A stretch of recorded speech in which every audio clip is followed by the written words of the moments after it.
Assalamualaikum warahmatullahi wabarakatuh. Perkenalkan, nama saya Widiawati dengan NIM 2020 40069. Di sini topik yang akan saya bahas yaitu tentang sistem endokrin. Nah, sistem endokrin ini terdiri dari sel jaringan dan organ tubuh yang mensekresikan hormon atau pesan kimia ke dalam cairan interstisial.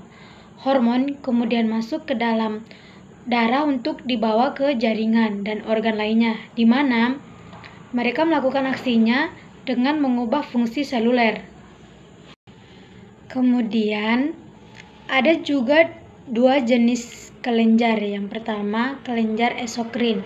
Nah, kelenjar eksokrin ini dia tuh menghasilkan zat non-hormonal seperti keringat dan saliva, dan memiliki duktus atau tabung yang membawa zat-zat ini ke permukaan internal atau eksternal membran.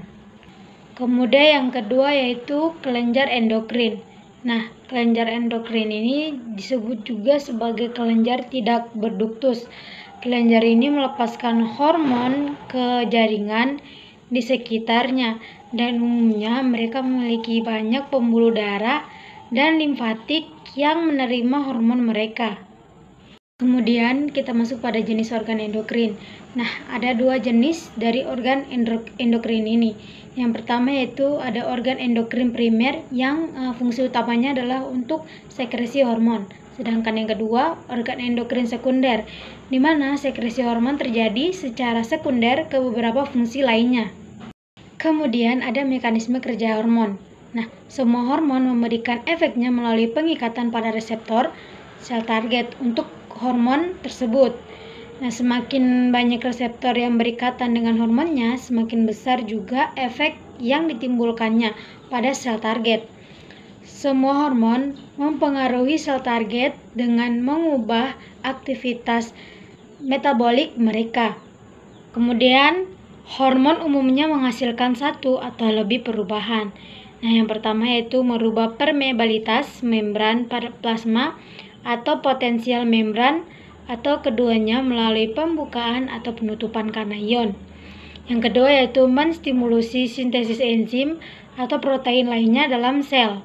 Yang ketiga, mengaktifkan atau menonaktifkan enzim. Yang keempat yaitu menginduksi aktivitas sekresi. Yang kelima, menstimulus mitosis. Kemudian kita masuk pada sifat kimia hormon. Nah, hormon ini dia dibagi ke dalam dua kategori kimia. Yang pertama ada hormon yang larut dalam lipid, yang kedua hormon yang larut dalam air. Oleh karena itu, seluruh dasar interaksi hormon dengan targetnya bergantung pada sifat kimia hormon. Dalam dua kategori kimia tersebut, hormon dibagi lagi menjadi ke dalam kelompok berdasarkan struktur kimianya. Kemudian ada reseptor hormon dan mekanisme aksi. Hormon memperlihatkan aksi mereka dengan berikatan ke protein yang disebut reseptor. Nah, hormon dapat merangsang hanya pada sel yang memiliki reseptor untuk hormon tersebut. Bagian dari setiap molekul reseptor di mana hormon mengikat disebut dengan situs reseptor, bentuk, dan karakteristik kimia. Masing-masing situs reseptor ini memungkinkan hanya jenis tertentu hormon untuk mengikat untuk itu. Kecenderungan untuk setiap jenis hormon untuk mengikat satu jenis reseptor dan tidak kepada yang lainnya disebut sebagai spesifisitas. Misalnya, insulin mengikat reseptor insulin, tetapi tidak untuk reseptor untuk hormon tiroid. Kemudian yaitu ada eukosinoid. Dua golongan dari molekul eukosinoid yaitu prostaglandin dan leukotriene. Nah, ditemukan di hampir semua sel tubuh kecuali sel darah merah, di mana mereka ini bertindak sebagai hormon lokal atau parankrin atau autokrin dalam merespon rangsangan kimia atau mekanis. Nah, keduanya ini disintesis dari asam lemak 20 karbon yang disebut asam arakidonat dari membran molekul fosfolid.